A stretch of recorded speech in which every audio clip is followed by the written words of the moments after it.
교회를 세우는 일입니다. 교회를 세우는데 어떤 사람을 지도자로 세울 것이며 또 그들에게 뭘 요구할 것이며 쭉 당부를 하고 이제는 교회 내에 어떤 질서, 교회가 마땅히 해야 될 일이 무엇인지를 가르치고 있습니다. 1절에 늙은이를 아버지에게 하듯 하고 젊은이에게는 형제에게 하듯 하거라. 2절 늙은 여자에게는 어머니에게 하듯 하며 젊은 여자에게는 일체 깨끗함으로 자매에게 하듯 하라. 사람을 어떻게 대해야 될지, 이 남녀노소에 대해서 어떻게 그들을 대우해야 될지를 쭉 이야기합니다. 그리고 3절 참 가부를 존대해라. 어떤 가부에게 자녀나 손자들이 있거든 자녀들이 효로 보답하게 하기를 배우게 해라. 가정에서 먼저 과부를 돌아봐야 되는 거죠. 참 과부가 있다면 이것을 하나님이 받으실 만한 것이다. 이렇게 집에서 과부가 된 어머니를 잘 돌보는 것 하나님이 기뻐하시는 일이고 하나님이 받으실 만한 일이다 하는 겁니다. 5절에 참 과부가 되는 자는 하나님께 소망을 두고 주야로 기도해야 합니다. 그렇게 할 수가 있는 거죠. 이렇게 하지 않고 향락을 쫓으면 살았으나 죽은 자나 마찬가지다. 정말 현대 사회는 자꾸 그 성적으로 무너지기 때문에 지금 저 어디 탑골 공원 같은 데 가면 갈 데가 없는 사람들이죠. 이 사람들은 그게 나오는 게 전부 다 지루하고 심심하고 하니까 다 나오겠죠. 돈은 없고 갈 데는 없고 집에 이찬이 자녀들 눈치가 보이고 주로 이제 홀로 된 분이 많겠죠. 뭐 남자가 됐든 여자가 됐든 배우자가 떠나고 그런데 거기 보면 이 향락을 쫓는 자들이 들어 있습니다. 그래서 그들을 대상으로 뭐 이래 다방도 하고 뭐 또 뭐 이상한 것도 있고 이런 걸 보면 그리고 콜라텍이라고 하는 게 유명하던데요, 한국에. 거기 보면 홀로 된 사람들이 외로움을 달래기 위해서 많이 나와서 향락을 즐기는 거죠. 그런데 교회 안에서는 나이가 든 사람이 혼자가 되면 그런 향락을 쫓지 말아라. 그 향락을 쫓게 되면 살았으나 죽은 자나 마찬가지다고 이야기를 합니다. 8절 누구든지 자기 친족 특히 가족을 돌보지 아니하는 자는 믿음을 배반한 자요 불신자보다 더 악한 자다. 일단 가정에서 책임을 져야 되는 겁니다. 부모 뭐 이제 뭐 두 분이 다 살아 계시도 연루해서 일을 못 하시게 되면 생계가 염려토록 만들어 주는 것 그게 자녀의 마땅한 도리고 하나님께서 받으실 만한 하나님 앞에 향기로운 예배가 되는 거죠. 그러나 부모를 내팽개치거나 특별히 홀로 남은 어머니를 돌보지 않는다는 것은 불신자보다 더 악한 짓이다. 가족을 잘 1차적으로 책임을 지라는 겁니다. 그러면서 교회가 함께 홀로 된 사람들을 잘 섬겨야 되는데 과부의 명부를 만들어라는 겁니다. 9절에 보면은 과부의 명부를 만들 때 그 명부에 올릴 자는 60이 넘어야 된다. 젊은 사람은 하지 말라는 거죠. 그리고 한 남편의 아내였던 자로서 자녀를 잘 양육하였거나 나그네를 잘 대접하였거나 성도들의 발을 잘 씻겼거나 봉사를 잘했거나 환난당한 자들을 구제하였거나 모든 선한 일을 행한 자라야 할 것이다. 본문에는 혹은 일이 되어 있습니다.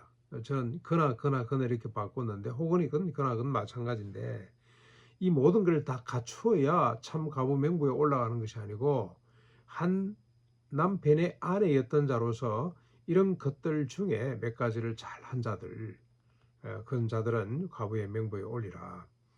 대신에 젊은 가부는 명부에 올리지 말거라. 왜냐하면 혹시 정욕을 이기지 못해서 믿음을 저버리거나 아니면 다른 데 시집 가거나 또 집집마다 돌아다니면서 계름을 피우거나 쓸데없는 말을 하여 일을 만들 수 있기 때문에 젊은 사람들은 60이 되도록 기다렸다가 과부의 명부에 올리고 명부에 올라간 사람은 교회가 책임을 지는 거죠. 그렇게 하라는 겁니다. 그러므로 젊은이는 시집 가서 아이를 놓고 살아 대적에게 비방할 기회를 주지 않도록 하거라. 젊은 가부는 될 수 있으면 권장해서 시집을 다시 가서 아기를 놓고 가정을 돌아보도록, 그래서 아예 시험거리를 없애라고 이야기를 합니다. 만일 믿는 여자에게 과부 친척이 있거든, 자기 직계 가족이 아니고 친척이라도 자기가 도와주고 교회가 짐을 지지 않도록 하라. 왜 그렇게 해야 되냐? 그래야 교회가 참 과부들을 제대로 도울 수 있기 때문에. 혹 가까운 친척이 있더라도 이게 이제 율법 정신이기도 하죠. 뭐 먹고 살기가 힘들어서 남편이 병들고 일을 못해서 땅을 담보로 잡히고 빚을 빌려 왔다면 가까운 친족들이 대를 물려줘야 돼요. 그걸 대갚아 줘야 됩니다. 그래서 한 사람도 경제적으로 낙오자가 생기지 않도록 하는 것이 율법 정신인데, 그 정신을 고스란히 교회가 이제 가져왔습니다. 그래서 혼자 살기 힘든 사람은 가족들, 자식들이겠죠. 그리고 친족들이 돌아보고, 그것도 안 될 경우에는 교회가 천적으로 책임을 지는, 참 과부의 명부가 올려지면 일단 교회가 책임을 지도록 되어 있는데, 이를 잘 감당하도록 이렇게 잘 살펴서 목회하거라 그러고 당부하고 있습니다.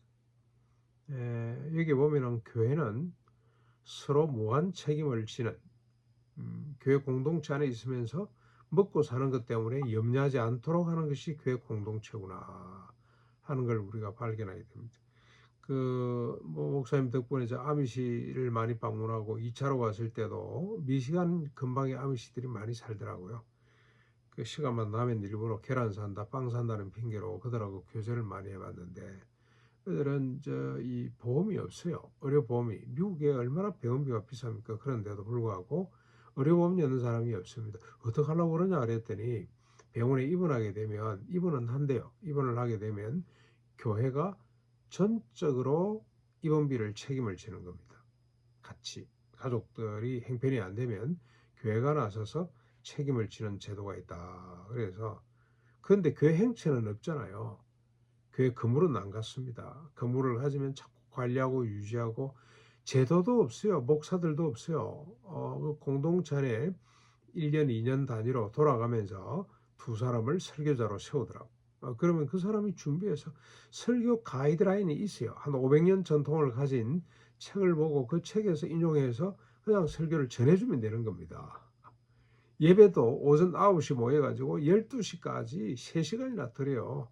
그리고 나면, 그리고 자기들이 가져온 음식들을 가지고 같이 공동 식사하고 헤어지고, 참 너무 아름다운 모습이었습니다. 교회는 마땅히 서로를 향해, 우리가 한 몸이잖아요. 몸. 한 지체라 그러고, 그리스도가 머리가 되고 우리는 한 몸이기 때문에 서로 무관심할래 할 수 없는 이런 공동체가 교회입니다. 그래서 우리 예수님은 나라를 세우지 않고 교회를 세워놓은 것 같습니다. 네. 교회가 곧 가정이고, 또 가정이 곧 교회가 되는 이런 아름다운 꿈을 우리 같이 꾸어봤으면 좋겠습니다.